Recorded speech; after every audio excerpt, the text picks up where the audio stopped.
बहू बनी ड्राइवर। मंजित की शादी रोहन से होती है।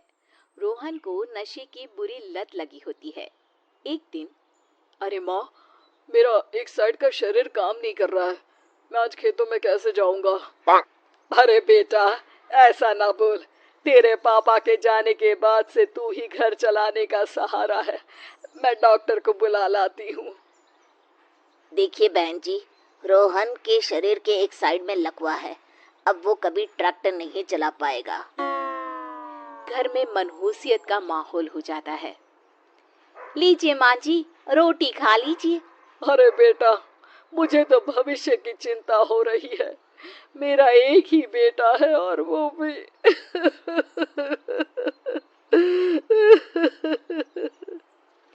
माँ जी, आप चिंता न करें।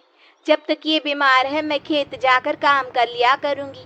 वैसे भी नशे के कारण इनका शरीर काफी कमजोर हो गया है। अगले दिन मंजीत खेत में जाकर काम कर शाम को घर लौटती है। ये ले बेटा, पानी पी ले। कैसा रहा काम का पहला दिन? माँ जी, काम तो ठीक है, लेकिन मैं अगर ट्रैक्टर चलाना सीख लूँ ना तो काम और भी आसान हो जाएगा।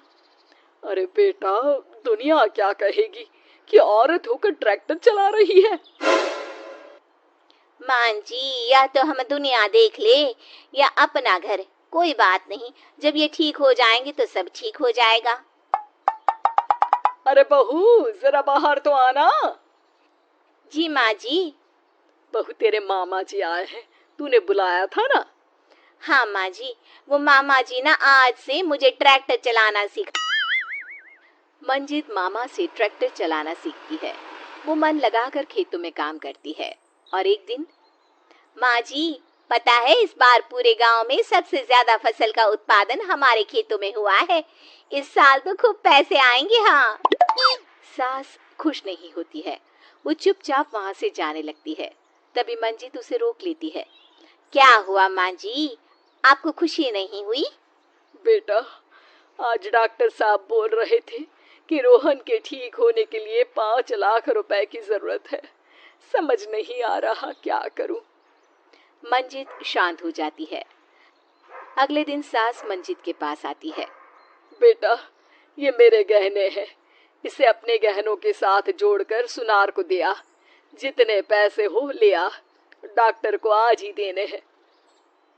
मंजीत अपने गहने और सास के गहनों को लेकर दुकान में बेचकर पैसे लेकर घर आ जाती है। माँ जी, सिर्फ 3 लाख रुपए का ही इंतजाम हो पाया है। बाकी के पैसे कैसे आएंगे? बेटा, अब तो एक ही चारा है। हमें जमीन भी बेचनी पड़ेगी। माँ, खेत बेच देंगे तो खाएंगे क्या? अरे बेटा, कोई दूसरा चारा भी तो नहीं है। रोहन ठीक हो जाए तो वो मेहनत करके इससे भी बड़ी जमीन ले लेगा। सास बहू मिलकर खेत भी बेच देते हैं। अब पूरे पैसे लेकर सास डॉक्टर के पास जाती है। डॉक्टर साहब, ये लीजिए सारे पैसे। बस किसी तरह मेरे बेटे को ठीक कर दीजिए। आपका बेटा ठीक तो हो जाएगा, लेकिन 6 महीने का समय लगेगा। सास बहू सोच में पड़ जाते हैं कि अब तो कोई जरिया भी नहीं रहा जहां से उन लोगों को कमाई हो। अब कमाएंगे नहीं तो खाएंगे क्या? माँ जी, मेरे माता पिता ने लड़की होने के कारण मुझे ज्यादा पढ़ाया लिखाया नहीं, लेकिन ट्रैक्टर चलाना सीखकर मैं कुछ काम करने के लायक तो हो ही गई हूँ। अरे बेटा, ट्रैक्टर अब कहाँ चलाएगी? खेत तो बिक गए हैं। माँ जी, मैं किसी और के खेतों में दिहाड़ी में काम कर लूंगी, कुछ तो पैसे आएंगे ही ना। ये कहकर मंजीत काम करना शुरू कर देती है। जैसे तैसे उन पैसों से गुजारा चल ही रहा था। माँ जी, पास के अस्पताल से मुझे नौकरी के लिए ऑफर आया है।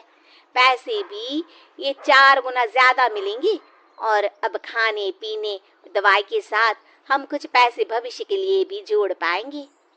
लेकिन काम क्या है बहू? माँ जी, मुझे अस्पताल की एम्बुलेंस चलानी है। अरे, तू तो मेरी बहू नहीं, बेटा है बेटा। जरूर जा बेटा। और हाँ, तूने पूरे गांव में एक मिसाल कायम कर दिया कि हर काम हर कोई कर सकता है। उनके लिए लड़की या लड़का होने की कोई जरूरत नहीं। मंजित मन लगाकर काम करना शुरू कर देती है। आगे जाकर वो खुद का एम्बुलेंस भी खरीद लेती है और अब तो उसका पति भी ठीक हो जाता है और सब पहले से भी ज्यादा खुशहाल जिंदगी जीने लगते हैं।